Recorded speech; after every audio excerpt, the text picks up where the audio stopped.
Hi, everybody. Welcome. My name is Jeannette. I am your fellow podcaster, educator, lover of life. And today we are here with Julian Bal- Deras. Balderas, who is the executive director of the Chamber of Commerce in Pico Rivera. And today we are already having, but we want to continue having a nice conversation that involves his upbringing to that position and marketing. So we really want to understand how the Chamber of Commerce can help us with our marketing efforts if we are a business or if we are just a human being who have an incline to start a marketing or start a business. We really want to hit those topics because you're in such a wonderful, nice position where you're able to help so many people. And I think you're very kind. You really want to help people. You really want to build a collective, supportive environment. And I really want to hear all about that, starting from where you came up. Thank you. Well, first and foremost, I want to thank you for the invitation. I truly appreciate it. Uh, and honestly, you pretty much said it all already. So I'm done. No, I'm just kidding. No, the fact of the matter is that it is something that I'm really passionate about, and I think this is goes back to growing up. You know, my parents pretty much instilled in me that you help others, you respect others, and help make this world a better place. So with that in mind, that's kind of the basis for how I conduct business. And just a brief background on me, I grew up in South Central LA. I went to Catholic schools all the way up. Through college, I attended USC. Ooh, okay. And then, Trojans. exactly. And then from there, I worked a stint at Northrop. I was in government, on a government project. Uh, Left there and ultimately was working for the American Red Cross. I started as a volunteer instructor, then I became a per diem instructor, then I was invited to join the staff as the director, and I was in that position from, I would say, 1985 through 2009. In that role, my job was basically to grow the chapter's training levels. You know, obviously, one of the most valuable things that you can learn is how to save a life. How to say that? And CPR was the method, first aid, and so that's what I did. And they offered it in three ways. You could either register and go there to take the training. You could have someone come out to you, you know, so that meant incorporating businesses. And this is kind of where the marketing aspect began. From my standpoint, the one thing that I demand from my staff is great customer service. If you are able to generate a warm, comfortable engagement, people will come back. Mm-hmm. And that was the basis of it. So anytime I had a meeting regarding a potential contract, you know, I either went to them or they came to me, and I made their experience a rewarding one. If someone was registering for a class that was going to be held at the Red Cross, again, I made sure that my staff treated them with respect, welcoming. I also made sure that the instructors were in good form. I made sure that all the equipment was there, because this is your one opportunity to either win or lose their favor. Mm-hmm. And it was so important for us to be able to do that, because when there was a natural disaster and you start seeing the commercials on TV, donate to the Red Cross, donate to the Red Cross, if they had a less than good experience, they're probably just going to change the channel. Mm-hmm. They're not going to pay attention. But if they had a rewarding experience, they had a good class, the registration process went well, good customer service, all of a sudden they'd be more apt to donate. And so it was a working mechanism that helped us grow. At one point in 2009, I realized that I had pretty much reached the limit of success. Everything was working fine, had repeat customers, didn't have to do any marketing whatsoever. And so the zest to continue was waning. And so at that point I said, you know what, it's time to do something else. And so I did, and my wife almost fell out of the seat when I told her because things were going so well. But I no longer had the joy of the experience anymore because I didn't have it, you know. So at that point, left that, and I was going to go in a different direction. I decided again with the mindset I want to help people. I introduced the idea of getting into real estate, but not as a realtor, as a loan agent. I wanted to help people secure the funding so they could buy their homes. So to recap, from 1985 to about 2009, you were working at the Red Cross. You started from the bottom, training people how to do CPR. Go get the AED, you call 911. And then you climbed up the ladder, ultimately being the director of Yes. a Department. chapter of the Red Cross. So it was your responsibility to work with the businesses, the people, donations, development department. Well, to no, get the actually, it resources. was limited to the health and safety side. Okay, Okay. so the CPR programs, the first aid programs, the water safety programs. So I oversaw that department. Gotcha. Now that being said, at the time I had over 300 instructors. I had 6 staff members that worked directly for me. I had at the time about 250 businesses throughout. Wow. Because that particular chapter in Whittier serviced 9 cities, one of them being Pico Wow. Rivera. Okay. So there was a lot of opportunity, but it was just a situation where we were able to grow it. At one point, we were nationally recognized. It was great because we got to meet the president at the time. Elizabeth Dole came to the local area here and got to meet her, and she congratulated the chapter. And it was just one of those things that we saw that. But at one point, like I said, by the time we got to 2009, there was no more having to reach out because now the word of mouth was getting out there. Hey, this chamber knows what they're doing great. Reach out to them if you need to get certified. So now, instead of me going out and trying to generate business, it was just now naturally coming toward to us. You had 6 employees, you had over 300 instructors, and somehow you managed to provide great customer service in a way that you continued to grow and grow and grow, where you didn't need to put in that much hard work in the marketing anymore because people just kept circling back to you. Exactly. Obviously, the techniques differed, they changed. We noticed a pattern that every 5 years, the governing bodies would change the techniques. Okay. And so that would need to be incorporated, and we made sure that our staff knew about it. We made sure that the instructors knew about it. There were some obstacles, there were some challenges. I can't tell you that it all was was a safe sailing or an easy sail. There were some times where we had to contact instructors, reach out, have them come in, give them what I jokingly call the come to Jesus talk, to make them understand.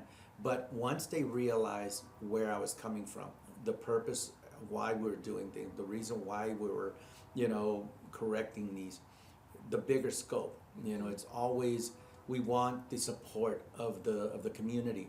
And if we lose any credibility, if we lose it, then that becomes a big challenge.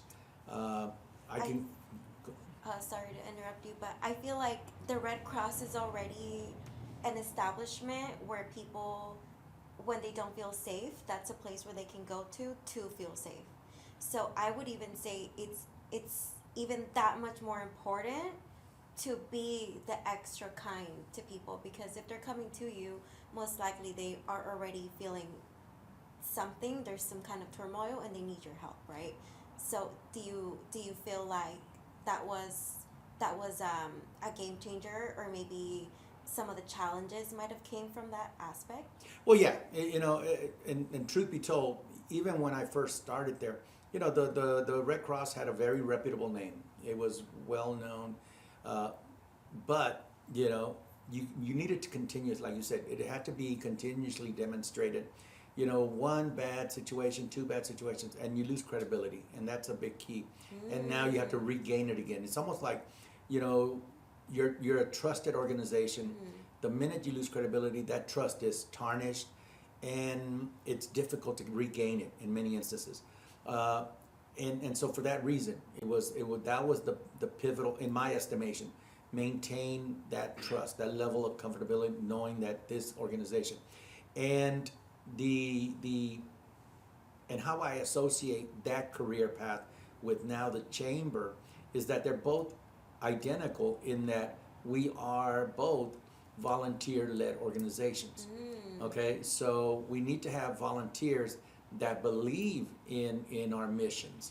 And so at the Red Cross, it was very easy to introduce the concept. What you're learning here, what you're teaching people is how to save a life. How valuable is that? Here with the chamber, with the help of my board, which are all volunteers, with the help of my committees, which are all volunteers, the idea is that they are helping me meet the mission of the chamber. The chamber's mission is very simple. We advocate for the business community. We help the business community. We want them to thrive. We want them to grow, because what's going to happen is that's going to stimulate the economy. It's going to grow the economy in that particular city. So consequently, kind of the same, maybe on a smaller scale, but the whole idea of this organization, the chamber, is to advocate and support our community with volunteers. And basically the staff, which in this instance is two of us at the office, is to navigate this through. We have the board of directors who help us direct and what they feel is the way to go. And it's up to me and my office manager to kind of navigate that in that direction, with the idea that we are all doing it to help our business community. From everything I just heard from you, I feel like if I had to put it in one sentence, something that people could maybe do or look out for within their efforts to grow their marketing, within their efforts to grow their clientele, to grow their business, it's really, really, really important to keep the gas going on that trust. Because like you said, once something happens, that trust is not broken, and it's really hard to build that back up. And I think it reminds me of that saying where they say you could do everything right as a person, but the moment you do one thing wrong, that's the thing that people will remember you for. And I think it's so important for me, it's just clicking like into the business way where it's a truth. Like you can come to an establishment, 100 people can come to an establishment, and maybe like that employee was just over it and they were not the nicest to maybe like the last person. But that person is going to take, oh, this place was mean, that server was rude, they didn't even take my order right. Like that's a perception that they're going to take. But then maybe the other 99 took a really great first impression or a great impression of the establishment in general. But now you have two different opinions just because of a slightly probably different circumstance.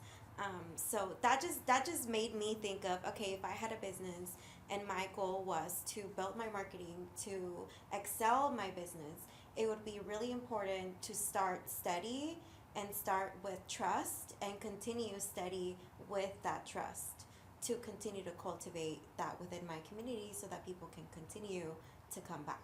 Yeah, and that trust comes really at the early stages, and the base root is the type of service you provide. So that's why I personally have always been, the highest priority for me is that we provide good customer service. Customer service at the basic level is the basis for whatever marketing tool you opt to use. In the past, you always had the ability to send out letters, you had flyers, you had mailers, and then we transitioned into technology and they became emails.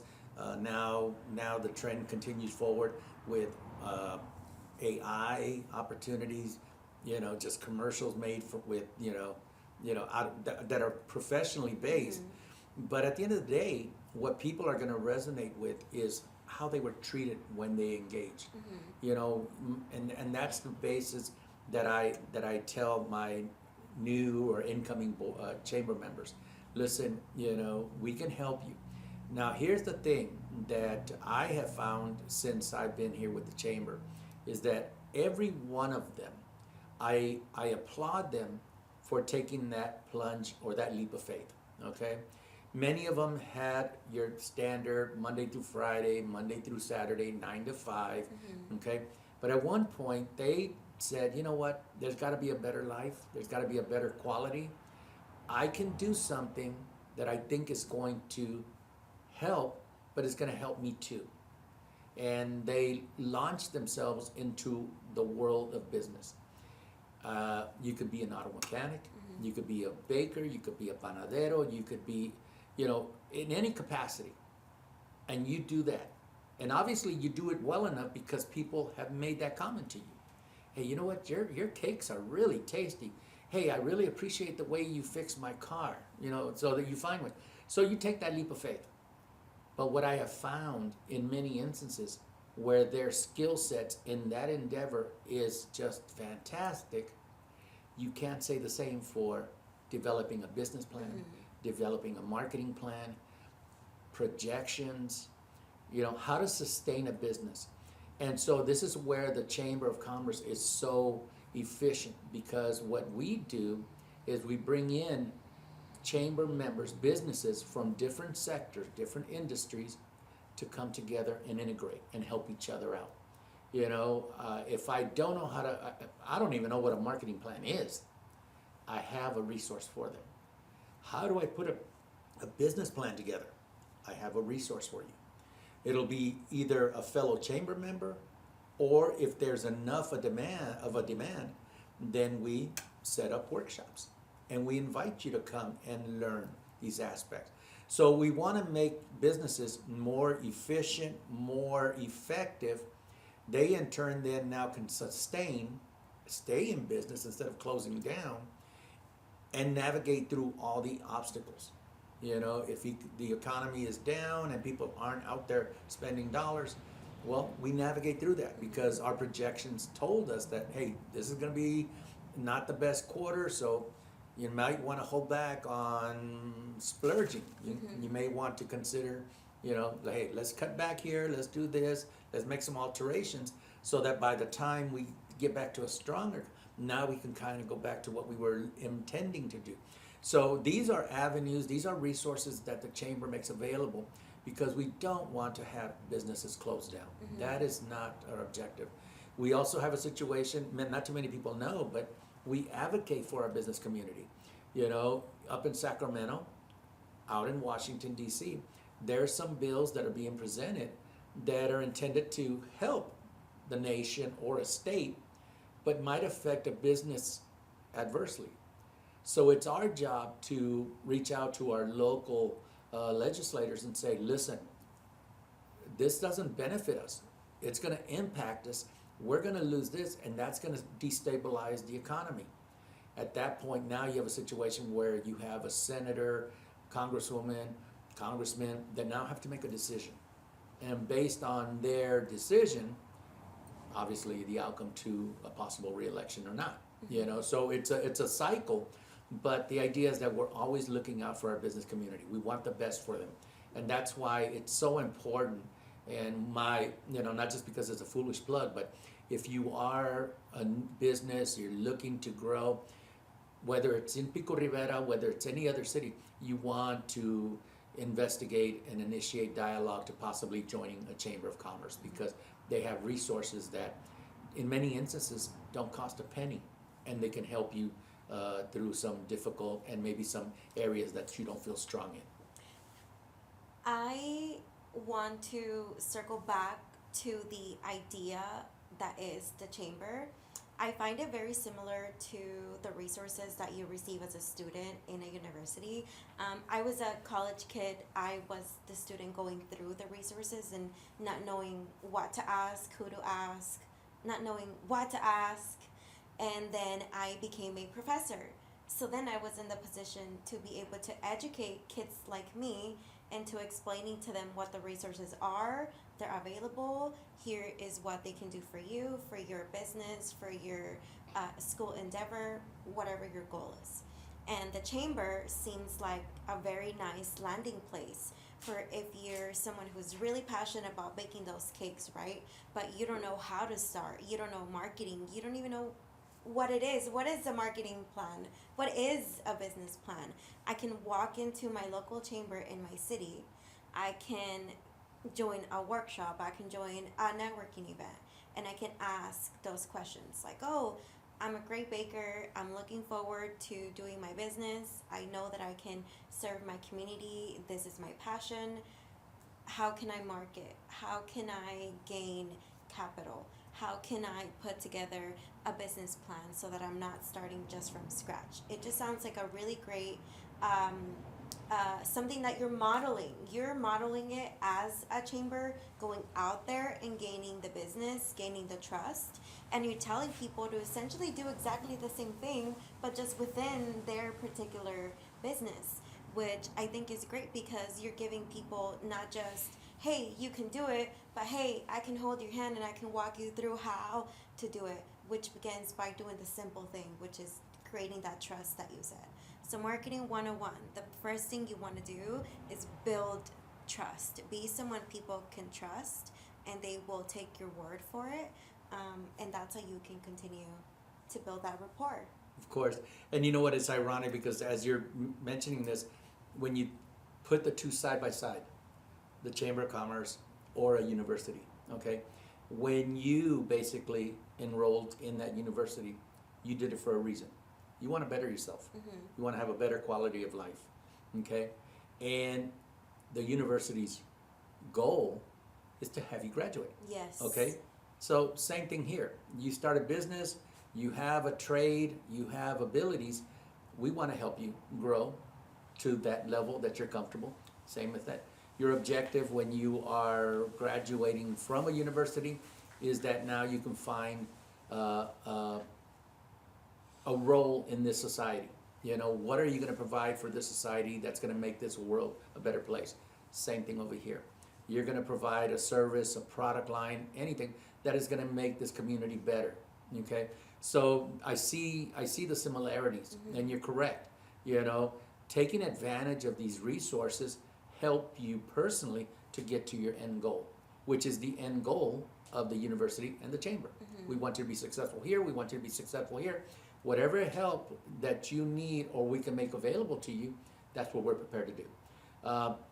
You know, marketing, when we're talking about marketing, it goes through stages, it goes through trends, and it moves in directions that people find most comfortable. Mm-hmm. The one that's most effective, in my estimation, and I'm old school, but it always works and it always comes back, but it's the most difficult, is word of mouth. Word of mouth. Okay? Trust. Trust. And so again, I go back to the fact that, hey, if I have a rewarding, you know, engagement with you when we meet to discuss business or whatever, at the end of the day, if the level is comfortable, then I'm going to be more apt to say, you know what, I'm really comfortable, I really enjoyed, I really respected, had a lot of credibility. Yeah, let's do business. Mm-hmm. You know, and that's what I try to do. You know, anytime I meet a prospective member, someone that is entertaining, the first thing I ask them is, what is a chamber to you? What do you think a chamber is? And you'd be surprised the responses I get. What is a chamber? Yeah, I mean, a lot of times they'll say, I have no idea, but I was told I need to join. and that's a great human response, though. And it's so not what I want, you know. I mean, I don't want you to join the chamber because you were told to, you know. I want you to join a chamber of commerce because you see the value in it. I always tell people my goal is that at the end of the membership period, because, you know, and I'll go a little bit into what a chamber really truly is. What'll happen is every year I'm going to be asking for membership dues. You know, in order for this nonprofit to sustain, we need to, and keep doors open, we need to generate revenue to be able to offset, you know, our expenses. So ideally. Now what happens is I want to be good enough that when I send you next year's invoice, you don't question it. Mm-hmm. You know, you saw the value, you saw that it was worthwhile, you saw that it was beneficial, and so you just immediately, oh yeah, we're staying on board. Okay, now circumstances do happen, things come in the way. One of our biggest challenges that we encountered was COVID. When that shut down and when everybody was identified as either essential or not essential, we had a lot of businesses that literally closed their doors. So, one of the things that I was so happy about was that the board agreed, listen, let's secure an idle loan, we'll get a level of money, and we will not charge our membership. At that point, I took off my chamber executive director hat off and I put on my resource hat on. And so I tasked my employee, actually at the time we had two, and I tasked him, we're gonna become a resource center. We're gonna provide daily information on COVID counts. So we're gonna reach out to the health department, anything they have to set up, we'll send out. Wow. Anything that is related to financial support, we're gonna send that out. So we kept everyone continuously informed as to what's going on as it related to both health and the health of their business. And so I drew from my days at the Red Cross to this, because during my time at the Red Cross, we encountered 9/11, we encountered Hurricane Katrina, both devastating circumstances. Yeah. And so consequently, I was able to do things on this side that, that I just literally naturally brought over from the Red Cross to keep the chamber. I wanted them to be very, very known and established and a resource center at the end of the day. And so consequently, that's kind of how we govern and how we move forward. But at the end of the day, the engagements become very comfortable, very, very respectful, to the point that I get to know stories. Mm-hmm. How did you become this panadero? How did you become this mechanic? It's amazing the stories that I hear from members, but they appreciate the fact that I was listening. They appreciate that, hey, I'm not just trying to bring on a new member for numbers purposes. I'm really generally interested in seeing you succeed. Mm-hmm. And if there's any way that we can help you, we will do that. And that's what I try to impress on everyone. Now, sometimes it takes a little longer. Sometimes it works a little different. There's some business owners that just in their mind don't have the time of day. They just, hey, I'm a chamber member, leave me alone. Okay, fine. But they're the ones that, down the road hey, listen, I've got this event. What are your thoughts? And, we move forward. So I understand everyone works at a different pace. Mm-hmm. But ideally, for me, what works best, even beyond now the current trends, which are, social media marketing, reels, AI, incorporation stuff. Hey, it's basically word of mouth. A lot of times, in my conversations with prospective members, I'll just say, listen, let me ask you a favor. I'm going to take my wife out to dinner for Valentine's Day. I'm leaning towards French, Any ideas, any recommendations? Okay. If I take yours information, because of the relationship that we've established and the trust that and respect that we've just infused, now all of a sudden I'm about to take that plunge. I will go to that restaurant. I will set that up. I will go there because I believe in you. Mm-hmm. I trust you. You've earned my credibility, and so I will do it. And if it works out, great. If it doesn't, well, hey. But at least, guess what? Your word of mouth influenced me in that direction. That business got my business, and we move forward. So at the end of the day, when I bring on a new member, I tell them, look, integrate into the chamber, get involved, get to know people. Your goal at the end of the day is, if they don't need your service, but they know someone that do, you're who they're going to throw out as a referral. Mm-hmm. And then consequently, what happens is, you send someone my way, now I'm indebted to you. You help me, so it's only fair that I help you. So I send someone your way. And so that bolita, that little ball, just starts to grow. And thankfully, we are at that point where people are very comfortable engaging with each other. Our networking events, I always tell people, don't be surprised if you see people hugging it out, because they're generally happy to see each other. So that's what my end game is. That's what my goal is. The chamber currently has about 150 members. We're small for all intents and purposes, considering. Oh wow, that's considered small. What would be considered a larger? Well, when you look at Pico Rivera, we currently have over, I want to say, 1,100 businesses. So when you talk about 150, Okay. now you can see the numbers. I understand. We could be doing a lot better. And we're going to get there, because word of mouth is starting to spread. Now that COVID's behind us and people are feeling a little more comfortable, I think what kind of holds things back right now is because people are in some fixed budgets. The economy is still not where it needs to be, so people aren't quite ready to invest at levels beyond what they're doing right now. That's a natural trend. Yes. Things are going to get stronger, things are going to get better. The chamber itself is working on other aspects of business to help with that. So, but the idea is that those that are participating are generally involved. They come together when we do our networking events. We're averaging 40 to 50 businesses, so ideally they see each other, and because we're doing them on a monthly basis, they continue to see each other. And all of a sudden, what I've noticed is the event is adjourned at a certain time. An hour later, when we're still tearing down, they're still there. They're still just, enjoying each other generally. And that's what you want, I talk to someone, and let's say they are a life insurance agent. Pretty much my portfolio is set. I'm good. So I don't need your service. But you know what? I think I know someone that might. And because I enjoy our, engagement, and because I want to help you, let me steer that person your way. Let's see if I can make a connection. As you get to learn people.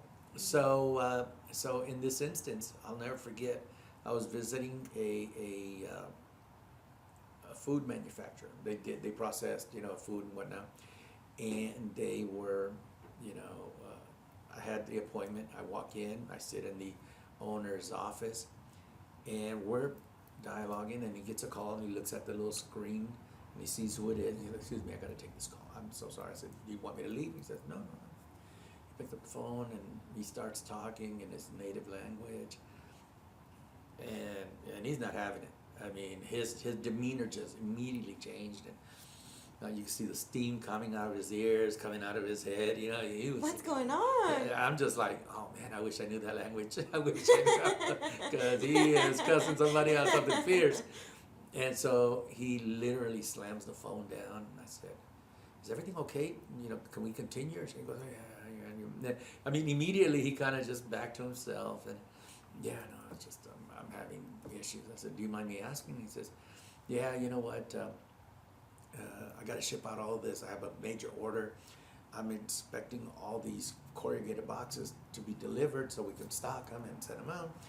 And now there's a delay." Well, I started thinking, wait a minute. Literally a quarter mile away, there's a corrugated box manufacturer who happens to be a member. He wasn't aware of that. So I said, "Jay, let me make a quick phone call." So I reached out to Jorge, and I said, "Hey, listen, you do corrugated boxes, right? Yeah. You do different sizes?" "Oh, yeah, of course, my man." I said, "Listen, I'm going to have someone give you a buzz because he's in dire need."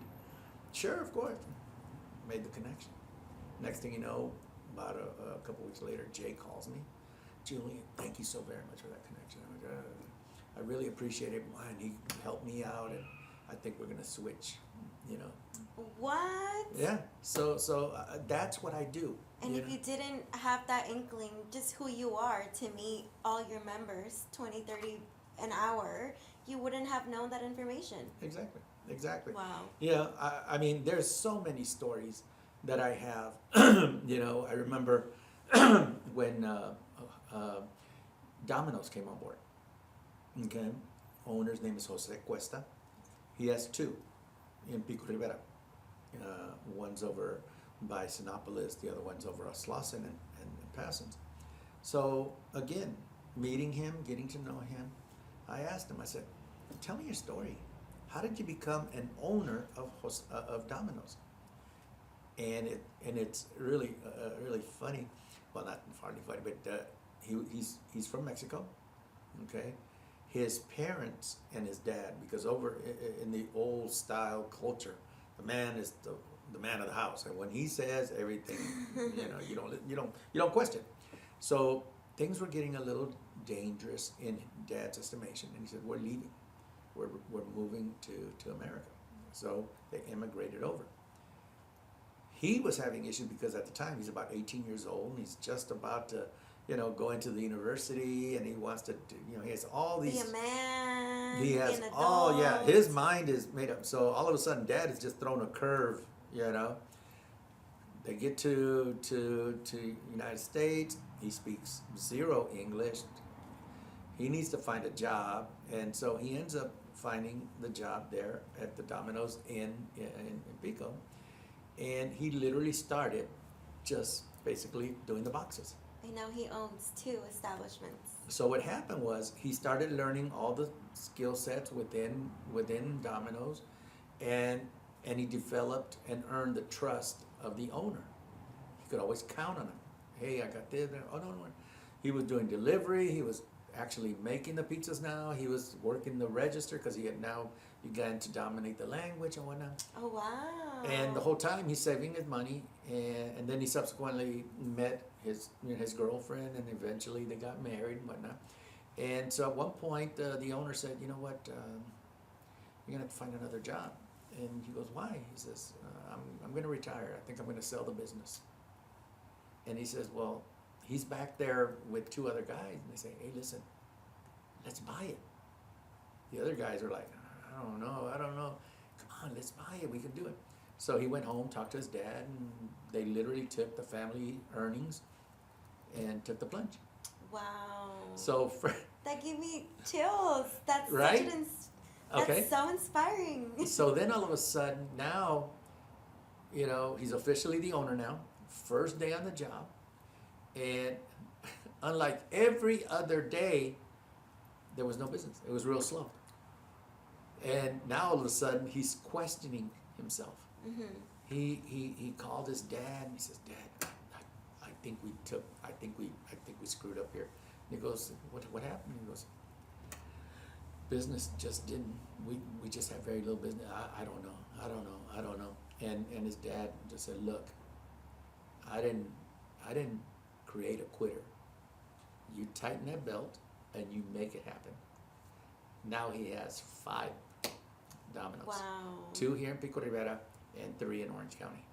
He lives over in Laguna Niguel, and wonderful story. And again, when I met him, what started off as me trying to get him to join the chamber became a situation where he truly, and he'll tell you, I really appreciated Julian listening to me, asking me the questions that weren't even business related, but he wanted to genuinely get to know me, and I personally felt that he wanted me to succeed, and that's what I do. Well, I think I really like that you said that. I really want to highlight it and expand upon it, because I think by you taking the time to get to know who that person was, you were taking the time to understand the business, because the person is and will become the business. That will come Correct. out of their head and their passion and their spirit. Yeah. So I think you did do both things. I think you listened to the human being, and in turn you listened to the business, which helped you gain his trust rather quickly, and the business as well for the chamber. Yeah, and not only that, but I gained a new friend. You gained a friend. Okay, at the end of the day. Now, fast forward, we put on an annual toy giveaway event for the community, and this particular past December, we decided to introduce a train ride. So I researched, found a company based out of Orange County. They have a little mock-up train that they just kind of take kids like around. in the mall, like the little thing. But in the mall? on a bigger scale. Okay. Because even adults can jump in there. What? Yeah, so it was fun. The thing is that, you know, it wasn't budgeted in the event. So I reached out to Jose and I just said, Jose, you know, I know that you love helping out. I know in the past you would donate pizzas for our volunteers and whatnot. I said, but I'm gonna ask you something a little different and feel free to say no. It's gonna be an investment of $500, but we're gonna do this. Within 5 minutes, he wrote back, put me down. Wow. See, that's what the reciprocation. He knows that I'm helping him, he's helping me. He's willing to do it. He loves what we were doing, he loves the cause. You know, that particular program is special because what we do is we identify 4 local nonprofits that provide services for low-income families. And basically, we reach out to each one of them and say, listen, we want you to give us a list of 50 families that are in bad shape. So those 4 makes it 200 families. This year, it was 465 kids that we serviced. Wow. Okay, so it's a major undertaking because we want to give each child a bag with toys, and I'm not talking about just one toy. We're talking about 5, 6 toys, all in this large bag. So you can see how involved that is. But Jose was very quick to help out. We also had an avatar robot reached out to another chamber member. It's going to be a $300 investment. Will you help out? Sure enough. Then we brought in a mirror booth. You know, it's a new way of doing photo booths. It's just literally a big mirror and you see each other in front. All of a sudden it counts it down and then it takes a picture. It prints it right on the spot, and so the people walk away, families walk away with their family pictures and whatnot. That was another $300. But it was very easy to go to some of my chamber members and say, hey, would you be willing to cooperate and help out? Luz Gonzalez over at Birreria Jalisco agreed to it. So, but that doesn't happen just, you know, on its own. Yeah, you develop that camaraderie, you develop. Luz has reached out to me, hey Julian, I need help with this. I had a situation here, do you know of this? I've had other businesses, hey listen, you know, I need help with my health benefits. I'm paying over $400,000 a year for 30 employees. There's got to be a more economical way.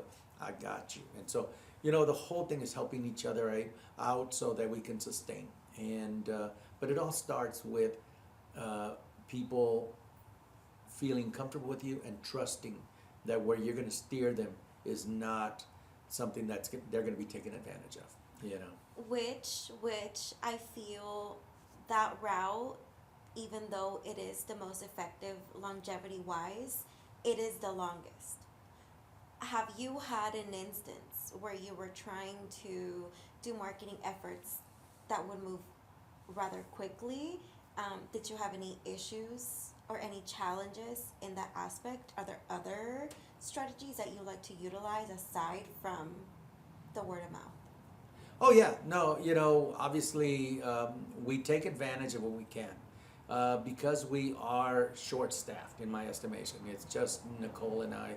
Yeah, we have to streamline things to be timely, you know. So I do remember vividly one time we were putting together a workshop, and oh no, I take that back. We were trying to introduce what's known as a junior chamber of commerce. And what this is we're identifying and reaching out and our entrepreneurs of tomorrow. Okay, so like high school kids. High school kids, first, second year college students. And so we wanted to put something together. We had an event, a health fair coming up within literally maybe a week or 2. So we needed to act fast. And the challenge was time, you know. I love Nicole's efforts. Anything that you see that comes to you from the Pico Rivera Chamber of Commerce, it's her. She creates it, whether it's the flyer, and it's from basic all the way up. But it takes time. And we just didn't have the luxury. So I told her, I said, look, I've been hearing all this about AI. I've been hearing all this about artificial intelligence. Let's put it to the test. And literally in one afternoon, she researched it, plugged and played, came out with something, and we sent it to the person that was overseeing the Junior Chamber of Commerce effort, and he said, "Oh my God, this is fantastic!" You know. Now the challenge is that because that takes our creativity away. You know, sometimes you go in with a very, you're not as responsive to it. Okay, great. So a computer did it, you know. I can only imagine, for example, Nicole, because she is my, my creative influence. I could see her saying, "Oh, well, he starts doing this. He doesn't need me," you know, which is never going to be the case, by the way. And it's never going to be the case, Nicole. AI will never replace human beings. No, I need ever. a human. I need a human. But ideally, it's a situation where I could see her reservation. Yes. If she's not, I mean, because since then, when we've gotten back to events coming up, I said, "You want to use that?" She goes, "No, I'm going to create my own." She doesn't want to create something that's going to be business suicide for her, you know. So I said, "Okay, let's test the waters and see what." But she's still doing her thing. So that was an example of where we needed to act fast. We needed to take a different avenue with it relates to marketing and promoting the event, identifying that availability, that resource. It did well. When we were out at the health fair, we presented it to the school district, and they reached out, and we're now in dialogues to work with the local high schools. There's 2 of them to introduce this concept. Now we need to find the volunteers that are prepared to oversee with me this program. But that it's going to be launching soon, and it was all developed literally in maybe the actual marketing aspect, one afternoon. So quick, yeah, it was very quick. And it was a conjunction because obviously the AI system created the picture, but it only did that because Nicole told it what to do. Yeah. So we're utilizing this AI as a tool to further help us strengthen what we are already doing well. Now we're just adding more of that quick that people want to see to get the dopamine and to keep their attention. But essentially at the end of the day, to me, it's still cultivating that trust because Nicole had to feed it the proper things for you to get the actual video that you needed to work to get that connection with the schools. Yeah, and ideally, obviously, the connection that we've established with, with Jorge, who is moderating this, had to be there as well.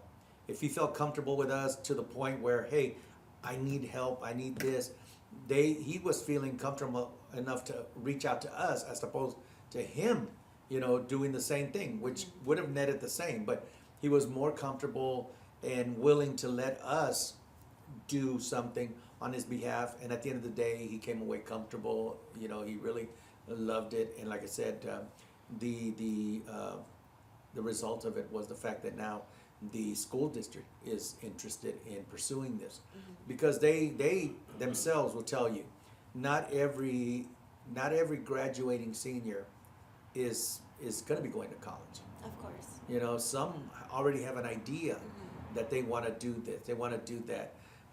They want an entrepreneur. They don't want to work under the supervision of someone. They want to test their own skill sets. We respect that. So for that reason, they also need to understand what a chamber could do for them, but on this level. So that's kind of the idea for that. But the turnaround for it was pretty significant in what we typically do. When we are working something, it's a little more elaborate, a little more time consuming. We have committees that kind of, throw input, and whatever they marinate, whatever develops. We didn't have the luxury here. Timing was very critical, and we were able to get it done. So to that extent, we were very pleasantly surprised and ecstatic, and the results seem to reflect. Yeah, you were able to truly combine, I think, the aspect that you've been modeling through the conversation, through your first years at the CPR, to then doing your own CPR to then moving to the chamber, through time you've really demonstrated that you're somebody who is trustworthy and somebody that people can work with, and now you're utilizing the new AI tools to strengthen that reach that you have, Yeah. because word of mouth can only reach so much, right? It's a little more elaborate. You You have can't to track it either. you have to cultivate a relationship. You got to develop it. Now, in the beginning, yeah, we try to make ourselves as amenable, and we try to even bend back as far as we can to try and support everybody. But at the end of the day, it takes a little more time. And so to that extent, but that's basically the common denominator when you look at my work history. It's always been customer service, provide the best, do what you can to make them feel appreciated, and then let's see what develops after that. There's some times where things don't work out, but at the end of the day, the trust and respect is always there. Sometimes, chamber members will ask for some things, or they want to, the chamber support, and we can to a certain point, but we can't extend ourselves beyond that, and they're disappointed, but at the end of the day, they realize, and when they kind of take a step back and they realize, yeah, maybe I was asking a bit too much for them, So in that regard, what we try to do is make sure that everyone is content to the level that we can provide. Yeah. What I'm understanding, the best marketing strategies are utilizing your trust, but that takes a lot of time. Would you say I have a coffee shop. I love coffee. I'm a coffee connoisseur, and I want to open a coffee shop, but I don't want 20 years to pass to gain that trust. Have you worked with current members who are maybe in that aspect, or have you worked in the past with people who really needed to speed up their reach? Well, and essentially to that extent, that's generally every initial dialogue. They don't know me. They may have heard about me. They know what the chamber is or isn't. So it's my job to educate them at the beginning. And in that short amount of time, they need to see the benefit. I need to demonstrate to them the benefit of them coming on board. Mm-hmm. Once they hear the resources, and at one point I will ask them, okay, what do you need to be successful? What do you need to get what you want to get? And based on what they tell me, then I proceed to offer them options. It's very important that the end user feels that there were things available to them to be successful. Now, whether or not they pan out, that's up to them. But in the beginning, what I want to do is establish that I can help you. I have the resources to help you. If you have the drive, the energy, and the desire and the passion to succeed, you will. You will. But I'm going to help you streamline it so that you don't go in this direction, hit a wall, back up, go over here, hit another off-ramp, hit a dead end. We have people that have been through the exact same thing you have. We have resources that can help you, make that that drive straight, so that A to B is smoother, quicker, more efficient, which is ultimately what they want. So and they appreciate in many instances the fact that I'm asking those types of questions. I don't just want you to join the chamber, thank you very much, hey, we'll be back to do your ribbon cutting and then you're on your own. Mm-hmm. No. We want to make sure that they feel that, hey, if things aren't panning out as they want, they can reach out to me. I can give you an example.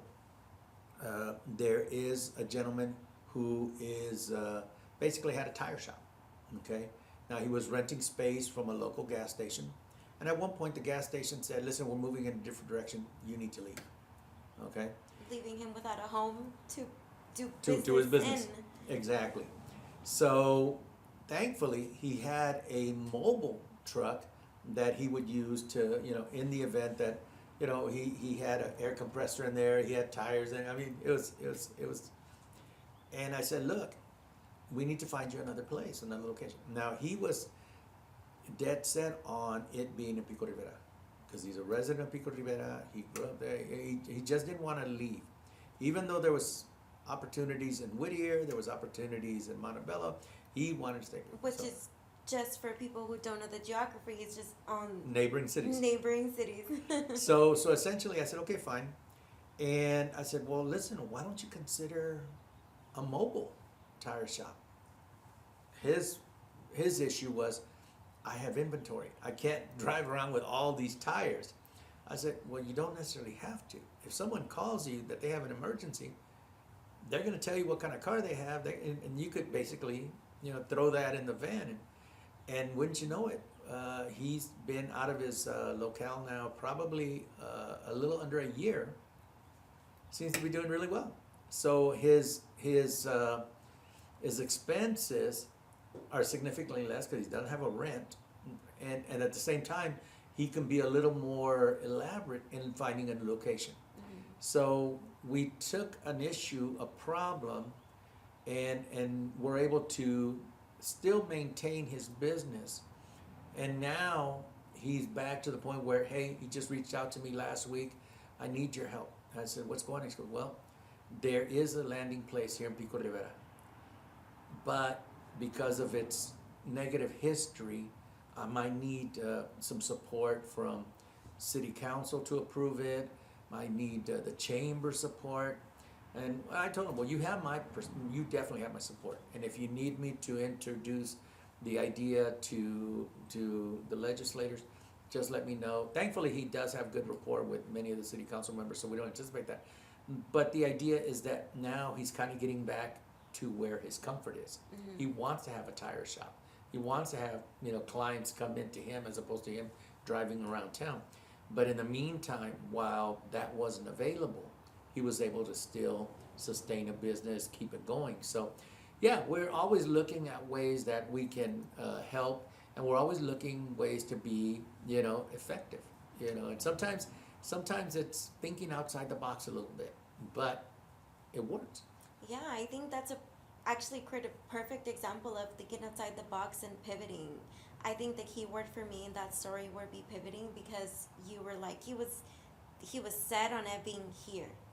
Yeah. He was like, and if it's not here, maybe he wouldn't even have done it elsewhere. And it's interesting because the way it started was, I happened to be driving to work, and all of a sudden my little tire icon popped up on my dashboard. So I said, oh man, So you called him? Is called him. That how that happened? I called him. I said, hey, Mario, listen, I got a situation. He goes, what? He goes, I just had my little tire icon turn on. He said, I'll be right over. And all of a sudden, he pulled up in this, bigger than normal van. And all of a sudden, he saw him. All of a sudden, he goes to the back, rolls out the air compressor line. He's like, ch-ch-ch-ch-ch. There you go. And I New said, tire. I said, wait a minute, you have a mobile tire shop? He goes, kind of. I said, no, kind of. You do. I said, market this. And sure enough, he started doing it. And it's really funny because when I see his reels, they're some are, business based, but some are just to attract attention. Because he's I trying think that's to stay how you relevant. build that rapport. That's how they get to know who he is, which builds that, oh, he's a funny guy and he's really great at doing tires. I want him. I want to have a good time chatting with somebody while they change my tire for 20 minutes. And that's what it was. And it's so funny because it took a couple minutes to fix what I had. He did say I was going to need new tires. So I said, okay, go ahead and get them. Came, and next thing you know, I went into the office. He came in, gave me my keys, and for the next 30 minutes, now we're talking business. Okay, so listen, guy, I'm just thinking, you need to market this. We could get the word out. We can send information out. Hey, you're the next best thing to AAA. I was literally, I think 2 weeks ago or a week ago, I just bought brand new car. I had an accident, so my car was totaled. I had to find a new car. I found a new car. I bought the car at like 8 p.m. on a Friday or on a Saturday, and the next day I get in my car at 7:30 in the morning. I start driving, boom, flat tire. Brand new car. I haven't even had this car for 12 hours, and I get a flat tire. And the whole purpose I got a new car is because I didn't want to be stranded because I had an old car. So I was in that predicament, and I spent about maybe 4 or 5 hours trying to find somebody who could come to me and take the tire off, take the rim off, replace the tire. I needed exactly him. I needed him, and I could not. It was a Sunday, so AAA was too expensive, and the other people wanted, the tow trucks wanted $500, and I'm not paying you $500. Yeah. Like, these are essential things that I think maybe we don't think about until we're in a situation where we could greatly benefit from that experience. Exactly. That service. And that's what, in our discussion, I said, look, you could be that go-to guy. There's people that are stranded on the side of the road, that are stranded at home. You can come to them and take care of their situations. It'll be fine. And they'll really, truly appreciate that. Wow. Yeah.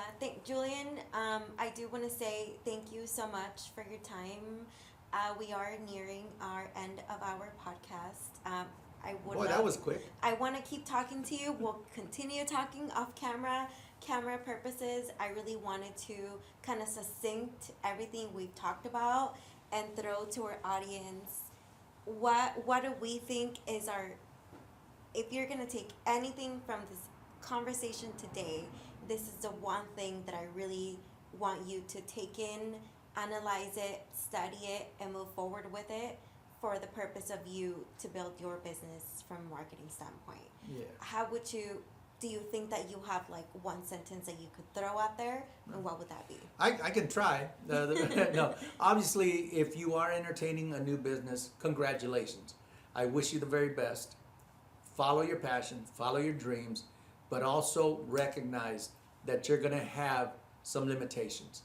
There's going to be some things that you're not comfortable with, some things that you may not be aware of, and that's where the chamber will be here for you. Any chamber. Doesn't necessarily have to be mine. It could be from a city that you're located in. They have the resources to help you. We all want business to be successful. Every chamber, a colleague of mine will tell you the same. We want you to be successful. We want you to succeed. Take advantage of these services, these programs that can help you be the business owner that you wish to be. I congratulate you. I wish you all the very best. And thank you so very much for your time. I truly appreciate it. Thank you. I myself, I'm an entrepreneur, but also working in the corporate world. So what I got from this, my takeaway, my one sentence or my 2 sentence would be longevity, creating longevity, building rapport, trust with people, coupled, not in lieu, coupled with the new AI tools, coupled with reels, coupled with funny personality things is really the key to drive your business, and not just to drive it, but to continue pushing it forward, to continue making it better and better and better.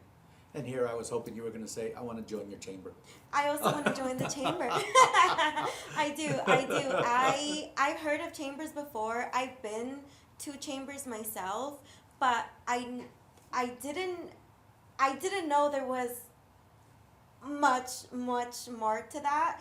I think putting it in the perspective of the university is a good example, because I think mostly everybody has heard of schools and the resources, and that's essentially what a chamber would be, like the school for life, where you have the resources for financial, if that's like your low point and you're great at baking, but the numbers, math is just not for me, but they can come to Julian. You can help them with a different chamber member, with maybe a resource that your chamber has, and that's something that it doesn't have to, lacking something or not being the best at something should not be the reason why you don't follow your dreams. You can ask people, and by asking people, you will find the right people, and you will find your path to create that passion that you so truly want for yourself. So thank you so Exactly. much, Julian, for Thank this you. wonderful, kind conversation. I learned so much. I know everybody learned so much, and we definitely need to circle back to one of your chamber events so we don't just talk about what it is, but